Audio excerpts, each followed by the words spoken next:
prepared to waste a few more precious minutes of your life with me in this completely unnecessary public service announcement of emotional chaos? Good. Because honestly, my friends, this story has been living rent-free in my head for years, and if I had to carry it alone, that would just be rude of me. Now, before we go any further, do me a tiny favor. Stick with me till the end. Hit that like, drop a comment if you're already suspicious, and mentally buckle up, because this isn't just a story about family. This is a story about lies with commitment issues. So grab a coffee, maybe a snack, maybe emotional support chocolate, and come sit with me.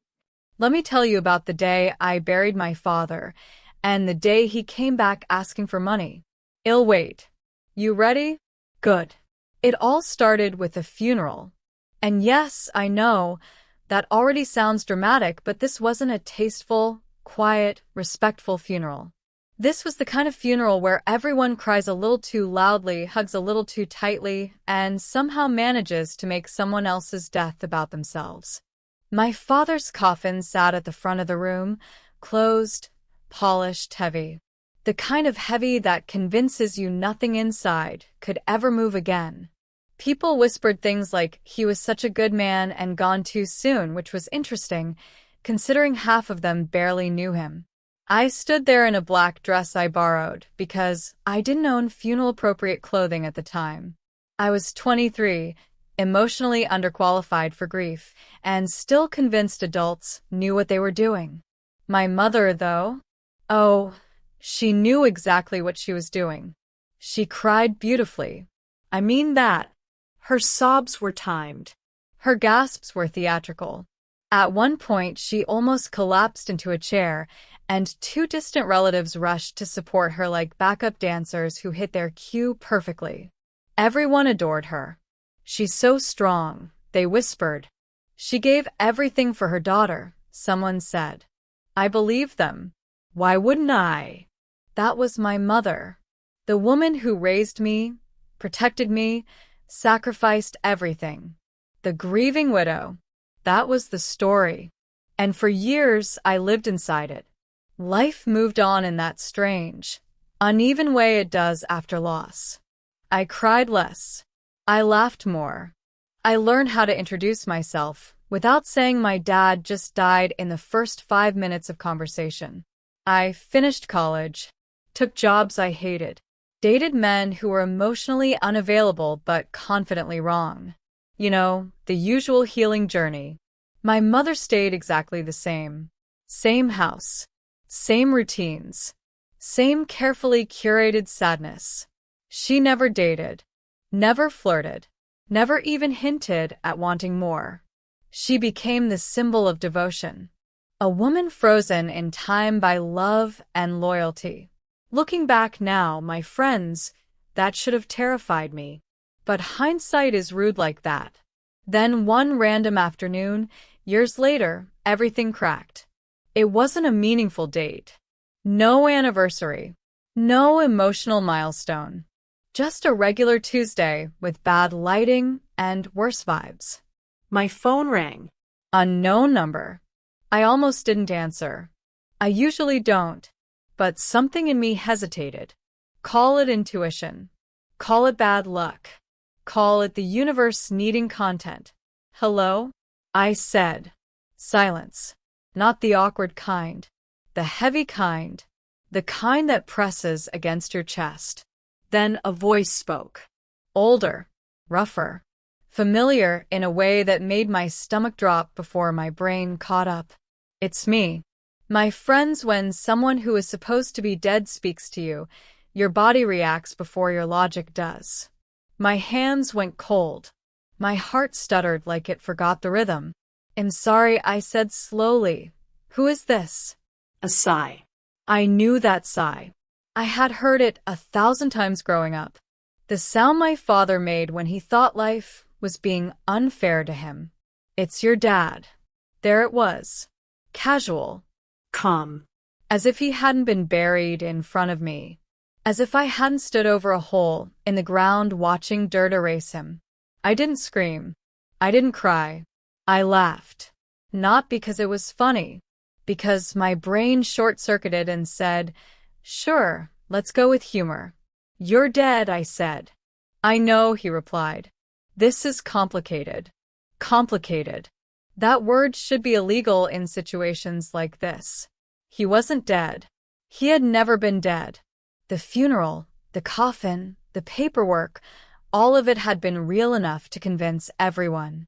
But it was also fake enough to give him a clean exit. He explained it like someone explaining a delayed flight. He had debts. Problems. People he needed to disappear from. So he did. New name. New city. New life. New family. Yes. Family. A wife. Kids. Smiling, living, very real kids. I sat there on my couch, phone pressed to my ear, nodding like I was listening to a podcast instead of my entire childhood unraveling. "And why are you calling me now?" I asked. Another sigh. A heavier one this time. "I need help." There it was. The audacity. Bold. Unseasoned. Unapologetic. He needed money. Things had gone wrong. Investments failed. People were angry. Consequences appeared. And somehow, he thought the daughter he abandoned, the daughter who buried him, was the solution. We met a few days later in a cafe. Public place. Neutral territory. I wanted witnesses in case I decided to throw a drink. He walked in and smiled like time had paused for him. He looked older. Smaller. Human. Alive. I stared at him like he was a glitch in reality. "I mourned you," I said. "I grieved you." "I know," he said softly. "You owe me therapy money," I replied. He flinched. That felt fair. Then he showed me pictures. Kids with his eyes. A woman who looked calm in a way my mother never had. A whole life built on the ashes of ours. That's when it hit me. He didn't leave because he had no choice.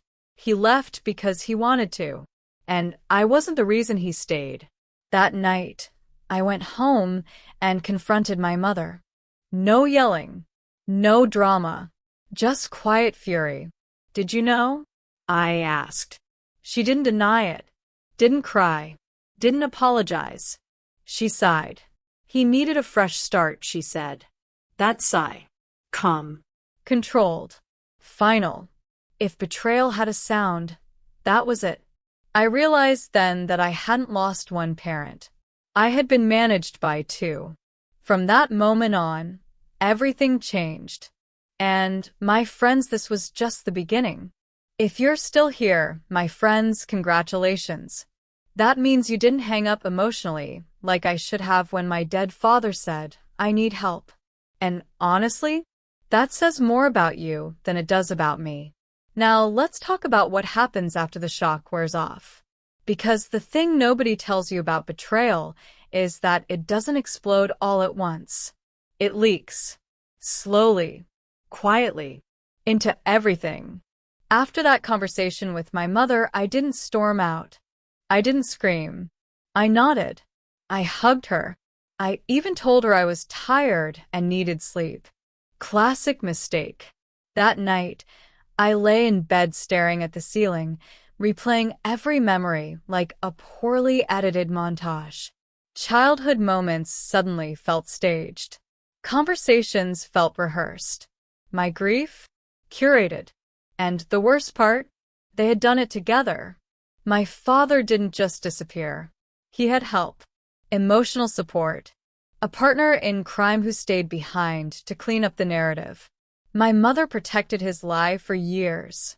Protected it from me. Which meant every birthday she cried with me. Every Father's Day she held my hand. Every time I said I miss him, she nodded and agreed. Performance of a lifetime. Meanwhile, my father started calling more often. At first it was check-ins. "How are you doing?" "I've been thinking about you." "I never stopped loving you." Which is such a bold claim from a man who literally stopped existing. Then the conversations shifted. He started talking numbers. Problems. Urgency. "I don't have anyone else. You're my only hope." I wouldn't ask if it wasn't serious. And here is where things get tricky, my friends. Because when someone who abandoned you suddenly needs you, they don't just ask for help. They activate your guilt. They poke at the part of you that still wants their approval. The child who wonders if this is the moment you finally matter. I hated myself for feeling that pull. I hated that a part of me wanted to save him. Not because he deserved it, but because maybe then I would. We met again. Same cafe. Same table. Different energy. He looked worse this time. Dark circles. Nervous hands. The performance of desperation was convincing. I don't need much, he said. Just enough to get back on my feet. Translation: enough to disappear again. I asked him about his other kids. He smiled. They're young. They don't need to know everything. Funny. That's what my mother said about me. I realized then that he wasn't asking for forgiveness. He was asking for access. And I was standing at the door.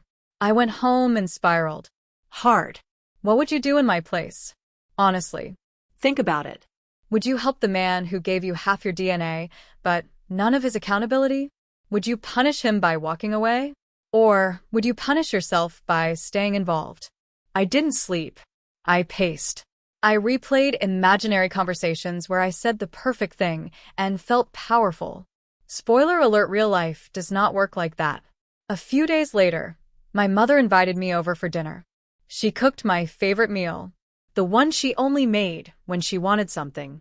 I watched her move around the kitchen like nothing had changed. Like she hadn't just confessed to orchestrating the greatest emotional fraud of my life. He called you, didn't he? She asked casually. Yes, I replied. She nodded. He told me.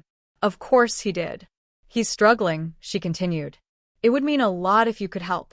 There it was. The unified front. The manipulation with a warm tone. I looked at her and realized something devastating. She wasn't choosing him over me. She had already chosen him years ago. I left without finishing my food. That night I made a decision. Not a dramatic one. Not a loud one. A quiet one. If they had built their lives on lies, then the truth deserved a seat at the table. I didn't give my father money. I gave him honesty. I found his wife. I sent a message. Polite. Calm. Direct. There's something you need to know about your husband. She replied within minutes. We met. She cried. She screamed. She asked questions I answered with receipts. Death certificate. Funeral photos. Everything. She thanked me. Then she told her kids. My father called me screaming. Accusing. Threatening. You ruined my life, he said. I laughed. No, I replied. You just finally met the consequences. I blocked his number. Then I blocked my mother. Not out of anger. Out of clarity. Weeks passed. Then months. The silence was loud. But it was clean. And for the first time in my life, I wasn't carrying someone else's secret. If you've made it this far, my friends, pause for a second. Hit that like. Drop a comment. Tell me honestly, would you have done the same? Because we're not done yet. The silence after you cut off your parents is not peaceful. Anyone who tells you otherwise is lying or trying to sell a self-help book. It's loud in a very quiet way. No phone buzzing. No passive-aggressive check-ins. No, just wanted to hear your voice messages that actually mean I still control you. At first, I felt powerful. Clean. Untouchable. Then, REA. Because when you remove two central characters from your life, you don't just low. And I didn't know who the P. My mother had been very social. Church friends. Neighbors. Extended family who only remembered my birthday because F. When she S. Is she okay? Did something happen? You should call. I smiled. I changed the subject. I didn't owe anyone an explanation. But wow, did they want one? Then the rumors started. Apparently, I was going through something. Apparently, I was being dramatic. Apparently, I had abandoned a grieving widow. My friends, if there is one thing society loves, it's a daughter who suffers quietly. A daughter who sets boundaries? Suspicious. Meanwhile, my father's other life was imploding beautifully. His wife filed for separation. The kids stopped speaking to him. The people he owed money to? Still very interested in him. He tried reaching out through emails. New numbers. Mutual acquaintances. I ignored all of it. Because hair's the thing nobody prepares you for. When you stop participating in someone's lie, they panic. He didn't miss me. He missed the role I played. The safety net. The emotional emergency fund. The daughter-shaped solution. One afternoon, I ran into my mother at the grocery store. I hadn't planned it. I hadn't rehearsed anything. She looked smaller. Not older. Smaller. Like someone who had finally been forced to stand alone in a story she helped write. She smiled like nothing had happened. I was hoping I'd see you, she said. Of course she was. I heard things have been difficult, she continued. For who? I wondered. You? Or the man who faked his death? I didn't answer. She reached for my arm. I stepped back. That was new. That was visible. People noticed. Her smile cracked. You didn't have to destroy everything, she whispered. Ah. There it is. Not I'm sorry. Not I hurt you. Just you ruined the illusion. I leaned in and said quietly, you destroyed it. I just stopped pretending it wasn't broken. I walked away shaking. Not because I regretted it. Because standing up to someone who raised you rewires something deep in your nervous system. That night, guilt tried to crawl back in. It sounded like my own voice. Maybe I went too far. Maybe I should have stayed quiet. Maybe family means forgiveness. My friends, let me ask you something. Why is forgiveness always expected from the person who got hurt? Why is silence considered maturity when it protects liars? I wrote those questions down. Literally. Pen and paper. Like I was arguing with a ghost. Then something unexpected happened. I felt lighter. Not happy. Not healed. But honest. And that was new. Weeks later, I received a letter. Yes. A physical letter. Because apparently when manipulation evolves, it goes vintage. It was from my father. No apologies. No accountability. Just fear. He was losing everything. He blamed me. He missed me. He needed me. I read it once. Then I threw it away. And that's when I realized something crucial. Closure isn't something someone gives you. It's something you take when you stop waiting. If you're still here with me, pause again. Like the story. Comment if this hits too close. Because the final chapters? They change everything. Isn't that Adora? I truly believed that once I stopped answering calls, once I blocked numbers, That's not how you. A few months after the grow. Nothing dramatic at first. Just odd coincidences. Emails from people I didn't know asking vague questions about my family. A former coworker casually mentioning my mother had reached out just to check in. A distant aunt suddenly very invested in my well-being. The narrative was shifting again. My mother was talking. Carefully. Selectively. Strategically. She wasn't telling the truth. She was telling a version. In her version, she was confused, hurt, abandoned. In her version, I was unstable, emotional, influenced. In her version, she had protected me from something terrible, and I had repaid her with cruelty. And the worst part? People believed her. Because grief makes a convincing costume, and she had years of practice wearing it. I tried to ignore it. I really did. But then came the email that changed everything. It was from a lawyer. Short. Polite. Disturbingly calm. My father had filed a legal complaint, not against me directly. That would have required courage. Against the estate. Against the narrative. Against the death itself. He was trying to undo the lie he had created. Not to fix it. To benefit from it. Turns out, faking your death comes with complications when money gets involved. Accounts frozen. Assets mismanaged. Paper trails that don't stay buried. He needed me again. Not as a daughter. As a witness. He wanted me to confirm that I had known the truth earlier. That I had been complicit. That the lie was mutual. My friends, the audacity, made my hands shake. He was trying to rewrite history so that his fraud became a misunderstanding. And my mother? She supported it. She called me that night from a number I hadn't blocked yet. Her voice was soft. Familiar. Weaponized. This could all go away, she said. If you just help us fix it. Us. There it was again. That word. I didn't answer right away. I let the silence stretch. Then I said, "You don't want the truth fixed. You want it hidden again." She cried. Actual tears this time.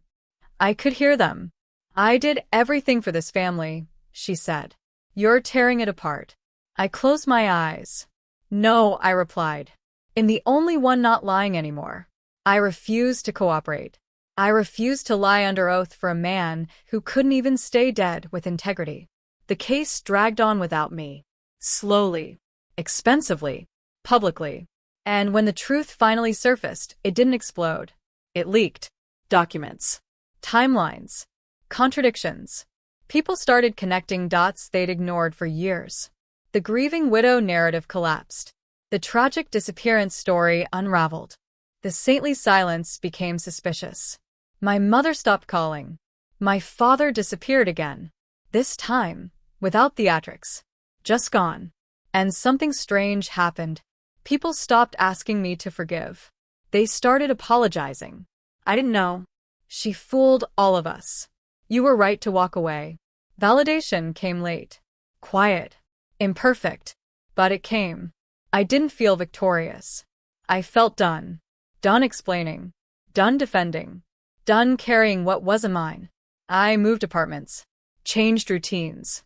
Built a life with fewer ghosts and better boundaries. Sometimes I still think about the funeral. About how final it felt. And how fake finality can be when it's built on lies. Some people die once. Some people fake it. And some people lose their power the moment you stop protecting their version of the story. Which brings me to you, my friends. What would you have done? Would you have stayed quiet to keep the peace? Would you have helped to avoid the fallout? Or would you have chosen truth, even if it cost you family? Drop it in the comments. I'm reading everything. If this story made you feel seen, heard, or just slightly unhinged in a comforting way, like it, share it, and stick around. Because if there's one thing I've learned, silence protects liars. Truth protects you. And sometimes, choosing yourself is the loudest thing you'll ever do.